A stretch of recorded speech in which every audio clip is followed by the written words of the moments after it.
Okay, now we're going to talk about actually solving an inequality. So instead of just graphing something, we're going to solve for it first, and then we're going to go ahead and graph it. So we are just going to isolate the variable like you would in a regular equation. And remember that you need to flip the inequality when multiplying or dividing by a negative. And let's talk about why that is. So let's make a statement here. I know that the number, let's say 1, I know that that's less than 2. We all agree with that. We know that that's a true statement, so I'm going to just say true. Now, I'm going to go ahead and multiply both sides of my inequality by -1. That's going to become -1 is less than -2.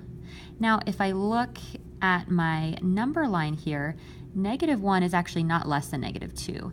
-1 is bigger, it's greater. So this becomes false, which tells me that when I multiply by a negative, I actually need to take this inequality and I need to flip it to make that a true inequality. So those are one of your reminders that I want you to do as going forward with inequalities. Okay, so I'm going to first give you the first equation. We'll go ahead and solve it together. So 2 multiplied by -5 plus m is less than or equal to -14. So here we're just solving it like we would a regular equation. Our first step is to simplify through distribution or combining like terms. So I'm going to distribute, and that becomes -10 plus 2 times m, 2m, is less than or equal to -14. And then I can see all of my sides, or both sides of my inequality is simplified. And now I can go ahead and add 10 to both sides, because I'm trying to isolate my variable. So -10 plus 10 is 0. 2m, nothing changed there, is less than or equal to -14 plus 10 is -4. And then my last step is to divide by a 2. And that gives me m is less than or equal to -2. So I'll let you go ahead and graph that on your number line. Okay, and our second equation here is going to be 4 plus b, all divided by 3 is greater than 2. So remember, our first step is to simplify both sides. So I actually want to try to simplify the division of 3 first. So I'm going to multiply both sides by 3.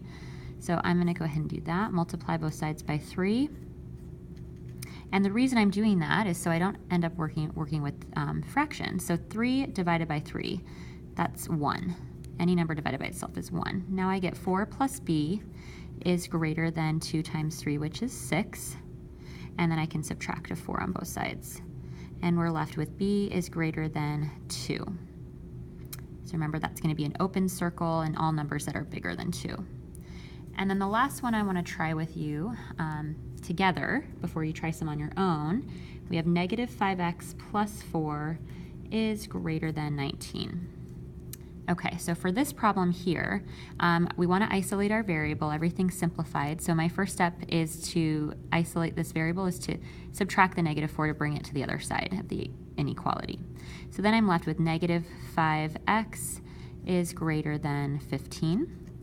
And then now I need to isolate my variable further by division. So I'm going to divide both sides by -5.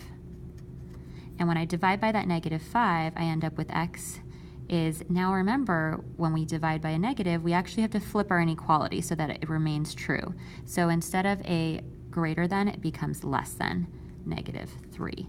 And then I'm going to have an open circle at -3 and all the numbers that are smaller than that or less than that.